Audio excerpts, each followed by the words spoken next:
Bienvenue dans ce nouvel épisode de la semaine de Valcap, votre newsletter audio qui vous partage des médias et des infos tech à découvrir pour passer une bonne semaine. Aujourd'hui, je vous parle de la semaine 51 qui va du 16 au 22 décembre. Alors cette semaine, qu'est-ce que j'ai vu? J'ai vu Dan Dan Dan, toujours.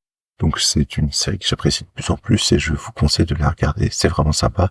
C'est un peu dommage que les épisodes sortent au compte-gouttes sur Netflix. J'ai vu pas mal de vidéos autour de la data et autour du data mesh, donc on va faire un tour d'horizon. Alors, j'ai vu Data Mesh, The Future of Data Management and Sharing.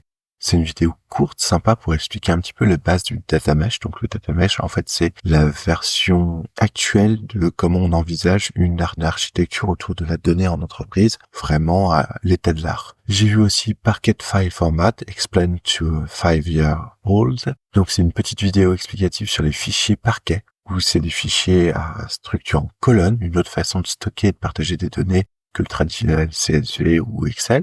Et deux autres vidéos qui sont What is a Data Architecture, Modern Data and Data Mesh Explained Easy to Understand. C'est deux vidéos assez simples qui expliquent grosso modo l'architecture de données modernes et qui font des métaphores avec le circuit de l'eau. C'est-à-dire les différentes sources de données sont les différentes sources d'eau, comment ça peut être regroupé ensemble dans une sorte de lac, donc un data lake. Qu'est-ce qu'on va faire pour rajouter de la qualité de données pour s'assurer qu'elle soit toujours cohérente, etc., etc. Cette semaine, j'ai lu pas mal de choses. J'ai lu un petit article qui s'appelle La situation devenait intenable. Donc, c'est la podcasteuse Victoire Tuaillon qui quitte Binge Audio. Un article sur le licenciement de la podcasteuse qui avait fait les coups sur la table, notamment en termes de podcast. Un podcast dont j'avais parlé dans l'épisode 2024-46 et que j'avais beaucoup aimé avec comment devenir un vrai mec bien.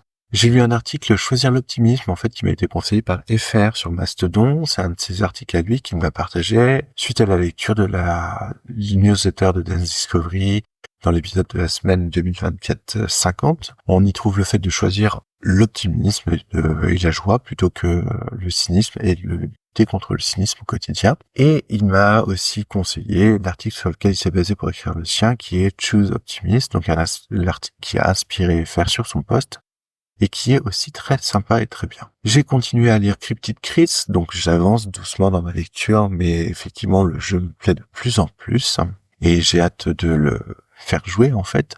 Donc si vous ne savez pas ce que c'est, j'en ai parlé il y a quelques épisodes, c'est un jeu de rôle qui s'inspire en fait de Brindlewood Bay, donc de l'enquête émergente, qui est mécanisé pour justement que tous les joueurs mettent en commun différents indices, fassent une théorie, que l'idée valide ou non la théorie, pour voir si c'est la bonne. Donc ça permet de faire quelque chose d'assez sympathique. Ça se prête bien au genre, on va dire, Cozy Mystery, Agatha Christie, etc. Et là, ils l'ont adapté en fait à un groupe de scouts qui va essayer de résoudre les problèmes dans la vallée et qui va lutter notamment contre des Eldritch puissances, donc des puissances très anciennes, un peu à la mine de Cthulhu, qui essaient justement de mettre le chaos dans la vallée. Donc c'est assez sympa. J'ai continué la lecture de méditer jour après jour, 25 leçons pour vivre en pleine conscience. Donc j'avance. C'est toujours difficile d'avancer dans ce livre. J'ai l'impression qu'il y a beaucoup de choses, beaucoup de blabla. Ça part un peu dans tous les sens, mais il y a des très bonnes idées. Donc je m'accroche et je continue à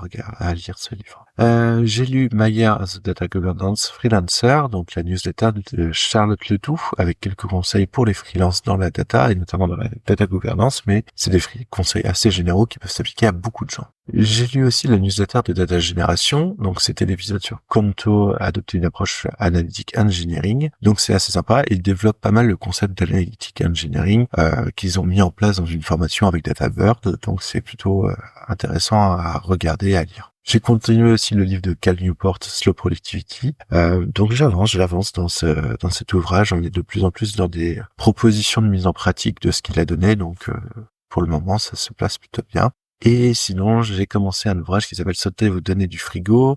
Et j'aime beaucoup ce livre. En fait, ça reprend vraiment les bases autour de la donnée, ça explique les concepts, ça reste assez agnostique en termes de technologie, c'est vraiment bien fait, et pour un livre écrit en 2020, c'est très très visionnaire sur ce qui se passe déjà à l'heure actuelle, notamment autour de l'IA, de la façon dont sont gérées les données. Je pense que le livre était assez en avance de phase. Cette semaine, j'ai écouté l'épisode de DataGen, Stack Open Source, être manager, doer et s'adapter à la GenAI. Donc c'est une discussion plutôt sympa entre les différentes personnes de DataGen, 3 personnes, sur le rôle de manager dans une équipe data, mais qui peut au final s'appliquer à toute équipe tech. Donc j'ai trouvé ça plutôt intéressant. J'ai écouté aussi sur les conseils de ma compagne, Faites des gosses, le podcast qui répond aux questions des parents d'aujourd'hui, l'épisode sur peut-on rendre son bébé riche avec un livret A. C'est un épisode intéressant sur une pratique qui, je l'avoue, me paraît assez courante dans mes cercles proches, c'est mettre de l'argent de côté pour ses enfants.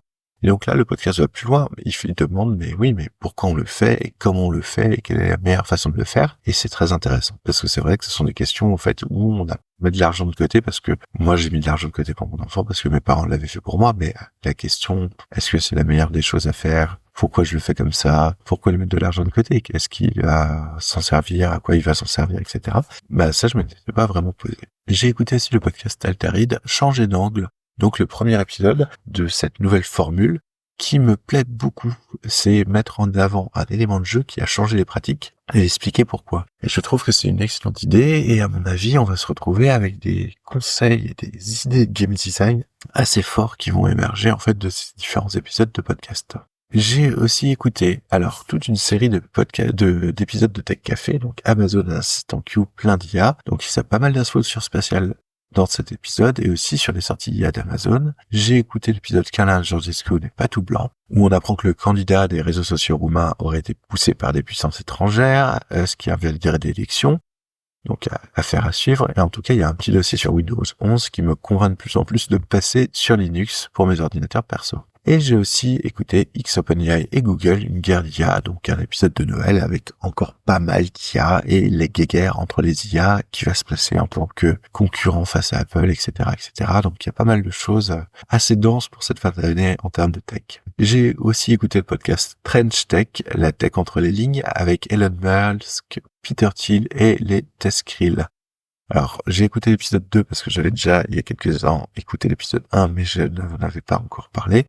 Mais voilà, c'est la suite et la fin de l'idéologie qui se cache sous le terme de Teskrill, comment le mélange entre eugénisme et utopie influence grandement la course à l'intelligence artificielle, et pourquoi c'est très dangereux que ce soit que des entreprises privées qui poussent ce genre de choses. Donc voilà, on apprend un petit peu les idéologies qui sont derrière Musk, Peter Thiel, etc., etc. Et de temps en temps, c'est un peu flippant pour l'avenir. Et sinon, j'ai écouté aussi l'épisode de DataGen 173, qui est Pierre transformer le département finance via la data.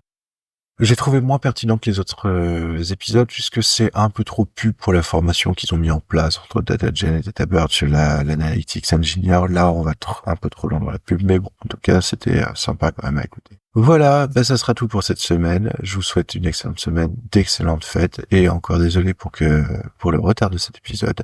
J'étais un peu pris dans les fêtes puisque je fêtais mon anniversaire. Allez, à bientôt, salut.